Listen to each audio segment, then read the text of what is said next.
இன்றைக்கு என்ன குடும்பமே களை கட்டுது? ஆமா முதலாளி, கொஞ்சம் சாமா வாங்குறதுக்காக ஆக, கிழங்கு, பருப்பு, துண்டு மிளகாய், பெரிய சமன் உண்டு, சீனி, நெத்தலி. கணக்க புத்தகத்துல எழுதவா? அஸ்வசுமையில இருந்து எங்களுக்கு பேங்குக்கே காசு வருது. குறைந்த வருமானம் பெறும் குடும்பங்களுக்காக அதிகரிக்கப்பட்ட ரூபாய் 15,000 கொடுப்பனவு உறுதியானது. கேஸ் சிலிண்டருக்கு நீங்கள் வழங்கும் வாக்கினால் அதனை பாதுகாக்க ரணிலினால் இயலும்.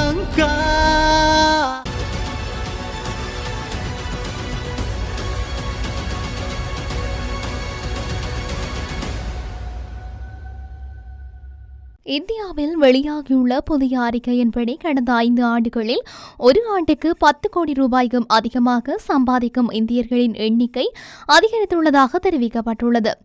சென்ட்ரம் இன்ஸ்டிடியூட் ரிசர்ச் நிறுவனத்தின் அறிக்கையில் இந்த தகவல் வெளியிடப்பட்டுள்ளது. அதன்படி கடந்த 5 ஆண்டுகளில் அதிக அளவில் வருமானம் ஈட்டுபவர்களின் எண்ணிக்கை 63% அதிகரித்துள்ளது.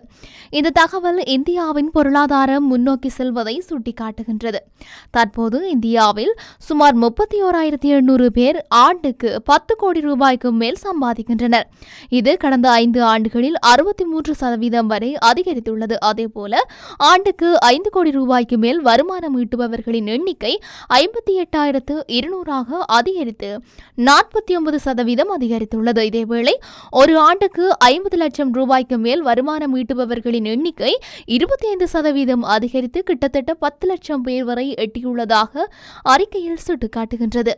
நைஜீரியாவில் போர்னோ மாநிலத்தில் கடும் வெள்ளத்தை தொடர்ந்து சிறையில் அடைக்கப்பட்டிருந்த சுமார் 274 கைதிகள் தப்பிச் சென்றுள்ளனர் என்று நைஜீரிய சீர்திருத்த சேவை தெரிவித்துள்ளது. இந்த நிலையில் வெள்ளப்பெருக்கினால் மேற்கு மற்றும் மத்திய ஆப்பிரிக்கா முழுவதும் 1000க்கும் மேற்பட்டோர் இறந்ததாக உதவி நிறுவனங்கள் தெரிவித்துள்ளன. ஆரம்பத்தில் 281 கைதிகள் பாதுகாப்பான இடம் ஒன்றுக்கு மாற்றப்பட்டனர். இதேபோல 274 பேர் தப்பிச் சென்றதாக தெரிவிக்கப்பட்டுள்ளது. இதனையடுத்து கைதிகளை பணி தொடர்ந்து நடைபெற்று வருகின்றது. நைஜீரியா முழுவதும் பல வாரங்களாக ஏற்பட்டுள்ள வெள்ளம் 269 இறப்புகளுக்கு வழிவகுத்து அதிகமான மக்களை இடம்பெயரச் செய்துள்ளது. இதற்கிடையில் கடந்த புதன்கிழமை வடக்கு நைஜீரியாவில் நிரம்பி வழியும் அணையிலிருந்து வெளியேறிய வெள்ளம் ஒரு மிருக காட்சிச்சாலையை மூழ்கடித்தது. இதன் காரணமாக முதலைகள் மற்றும் பாம்புகள் உள்ளிட்ட விலங்குகள் அருகில் உள்ள குடியிருப்புகளுக்குள் இழுத்துச் செல்லப்பட்டதாக தகவல்கள் வெளியாகியுள்ளன. லெபனான் தலைநகர் பெய்ரூட் உட்பட பல பகுதிகளில் பல வெடிப்புகள் பதிவாகியுள்ளன. இந்த வெடிப்புச் சம்பவங்களில் 9 பேர் உயிரிழந்துள்ளதாகவும் 3000 பேர் காயமடைந்துள்ளதாகவும் வெளிநாட்டு ஊடகங்கள் செய்தி வெளியிட்டுள்ளன. காயமடைந்த 200 பேரின் நிலை கவலைக்கிடமாக உள்ளதாக கூறப்படுகின்றது. லெபனானில் இயங்கி வரும் ஹிஸ்புல்லா அமைப்பைச் சேர்ந்தவர்கள் தங்கள் செய்தி பரிமாற்றத்துக்கு பயன்படுத்தப்பட்ட பேஜர் மெசேஜ் எக்ஸ்சேஞ்ச் இயந்திரங்கள் ஒரே நேரத்தில் வெடித்து சிதறியதில் அவர்கள் காயமடைந்ததாக தெரிவிக்கப்பட்டது. சாலைகள், வணிக வளாகங்கள், கடைகள் மற்றும் வீடுகளுக்கு அருகில் இந்த வெடிப்புகள் நடந்துள்ளன. இந்த வெடிப்புகளை இஸ்ரேலிய பாதுகாப்பு படையினர் நடத்தியதாக ஹிஸ்புல்லா போராளிகள் குற்றம் சுமத்தியுள்ளனர். இஸ்ரேலிய பாதுகாப்பு படையினரால் புதிதாக அறிமுகப்படுத்தப்பட்ட ரேடியோ சிக்னல் ஜாமர் முறையை பயன்படுத்தி இந்த நடவடிக்கை மேற்கொள்ளப்பட்டுள்ளதாக குறிப்பிடப்பட்டுள்ளது. இந்த வெடிப்புகளில் ஹிஸ்புல்லாவின் மூத்த தலைவர் உட்பட பலர் கொல்லப்பட்டுள்ளதாக வெளிநாட்டு தகவல்கள் தெரிவிக்கின்றன. நேரடி பேச்சுவார்த்தை நடத்தும் முன் ஈரானுடன் பகைமையை அமெரிக்கா முதலில் முடிவுக்கு கொண்டு வர வேண்டும் என்று அந்த நாட்டு ஜனாதிபதி மசூத் பெசன்கியான் தெரிவித்துள்ளார். கடந்த ஜூலை மாதம் ஜனாதிபதியாக நியமிக்கப்பட்டத பின்னர் நடைபெற்ற முதலாவது செய்தியாளர் சந்திப்பில் கலந்து கொண்ட போது அவர் இதனை குறிப்பிட்டிருந்தார். உக்ரைனுக்கு எதிரான போரில் ரஷ்யாவிற்கு ஆயுதங்களை வழங்குவதாக குற்றம் சாட்டி ஈரான் மீது அமெரிக்கா மற்றும் மேற்கு நாடுகள் சமீபத்தில் புதிய தடைகளை விதித்தன. எனினும் இந்த குற்றச்சாட்டை மறுத்துள்ள ஈரான் ஜனாதிபதி பொருளாதார தடைகளை விதிக்க காரணமான எந்த ஆயுதங்களையும் ஈரான் ரஷ்யாவுக்கு வழங்கவில்லை என்று அவர் மேலும் தெரிவித்துள்ளார். இதனிடையே ஈரானின் செயற்பாடுகள் இஸ்ரேல் காசா மோதல்கள் பரவுவதற்கும் பாதிப்பை ஏற்படுத்தியுள்ளதாக மேற்கத்திய நாடுகள் கூறுகின்றன. ஹமாஸை ஈரான் ஆதரிப்பதாகவும் குற்றம் சுமத்தப்பட்டுள்ளது. ஜூலை மாதம் ஈரான் ஜனாதிபதி பதவியேற்பு விழாவில் கலந்து கொள்ள வந்த ஹமாஸ் அமைப்பின் தலைவர் இஸ்மாயில் ஹனியே இந்த குற்றச்சாட்டுகளுக்கு மத்தியில் கொல்லப்பட்டுள்ளதாக தெரிவிக்கப்பட்டுள்ளது. கடந்த மே 19ஆம் தேதி ஈரானின் முன்னாள் ஜனாதிபதி இப்ராஹிம் ரைசி ஹெலிகாப்டர் விபத்தில் இறந்ததை அடுத்து புதிய ஜனாதிபதியாக மசூத் பெசெட் தேர்ந்தெடுக்கப்பட்டார் என்பதும் குறிப்பிடத்தக்கது. வடக்கு இஸ்ரேலில் உள்ள மக்கள் மீள்குடியேறும் வகையில் காசா மீதான போரின் இலக்குகளை இஸ்ரேல் செவ்வாயன்று விரிவுபடுத்தியுள்ளது. பிரதமர் பெஞ்சமின் நெதன்யாகுவின் பாதுகாப்பு அமைச்சரவையின் இரவு நேர கூட்டத்தில் இந்த முடிவு எடுக்கப்பட்டுள்ளதாக நெதன்யாகுவின் அலுவலகம் தெரிவித்துள்ளது. லெபனானில் ஈரான் ஆதரவு பெற்ற ஹிஸ்புல்லாவின் தாக்குதல்களால் வடக்கு இஸ்ரேலில் உள்ள பெருமளவான மக்கள் வெளியேற்றப்பட்டுள்ளனர். கடந்த ஆண்டு அக்டோபர் மாதம் 7ஆம் தேதி தெற்கு இஸ்ரேல் மீது ஹமாஸின் தாக்குதல் காசாவில் போரை தூண்டியது.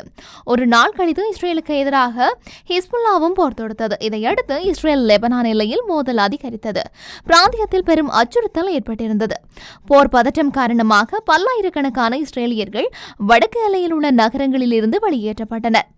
ஏவுகணை தாக்குதலால் அந்த பகுதிகள் மோசமாக சேதமடைந்துள்ளன. இதனால் அங்கிருந்து வெளியேறியவர்கள் சொந்த இடங்களுக்கு திரும்பவில்லை. இந்த நிலையில் ஹமாஸுடன் ஹிஸ்புல்லா தொடர்ந்து தன்னை இணைத்துக் கொண்டு மோதலை முடிவுக்கு கொண்டு வர மறுப்பதால் சமாதானத்திற்கான சாத்தியம் முடிந்துவிட்டது என இஸ்ரேலின் பாதுகாப்பு அமைச்சர் கூறியுள்ளார். எனவே இஸ்ரேலின் வடக்கு சமூகங்கள் தங்கள் சொந்த இடங்களுக்கு திரும்புவதை உறுதி செய்வதற்கான ஒரே வழி ராணுவ நடவடிக்கை ஆகும் எனவும் அவர் வலியுறுத்தியுள்ளார். துப்பாக்கிச்சூடு முயற்சி முடிந்த 2 நாட்களில் ஜனாதிபதி வேட்பாளர் டொனால்ட் ட்ரம்ப் மீது தேர்தல் பிரச்சாரத்தில் கலந்து கொண்ட சம்பவம் இடம்பெற்றுள்ளது. இதேவேளை 2வது முறை துப்பாக்கிச்சூடு நடத்த இருந்த பற்றி பேசிய ட்ரம்ப், ஜோ பைடன் மற்றும் கமலா ஹாரிஸ் நான் நாட்டை காப்பாற்றி விடுவேன் என்று எண்ணி என்னை சுட்டுத் தள்ள முயற்சிக்கின்றார்கள் என்று குற்றம் சாட்டினார். நேற்று முன்தினம் ட்ரம்பை உரையாற்றிக் கொண்டிருந்த இடத்தில் மர்ம நபர் துப்பாக்கி வைத்திருந்ததை பாதுகாப்பு அதிகாரிகள் கண்டுபிடித்தனர். இதனால் ட்ரம்ப் மீது நடத்தப்பட இருந்த மற்றொரு துப்பாக்கிச்சூடு சம்பவம் தோல்வியில் முடிந்ததும் இங்கு குறிப்பிடத்தக்கது.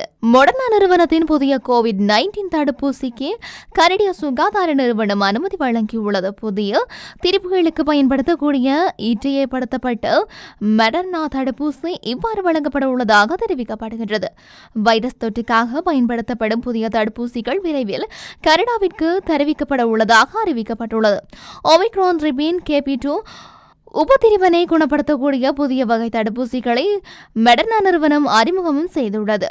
இந்த ஆண்டு கோடை காலத்தில் பயன்படுத்துவதற்கு போதிய அளவு கோவிட் தடுப்பூசிகள் திரட்டப்பட்டு வருவதாக கனேடிய சுகாதார திணைக்களம் அறிவித்துள்ளது. இதேவேளை நோவெக்ஸ் மற்றும் பைசர் ஆகிய தடுப்பூசிகளின் புதிய மேம்படுத்தப்பட்ட தடுப்பூசிகளுக்கு அனுமதி வழங்குவது குறித்து அடுத்த வாரம் தீர்மானிக்கப்படும் என கனேடிய சுகாதார திணைக்களம் மேலும் தெரிவித்துள்ளது.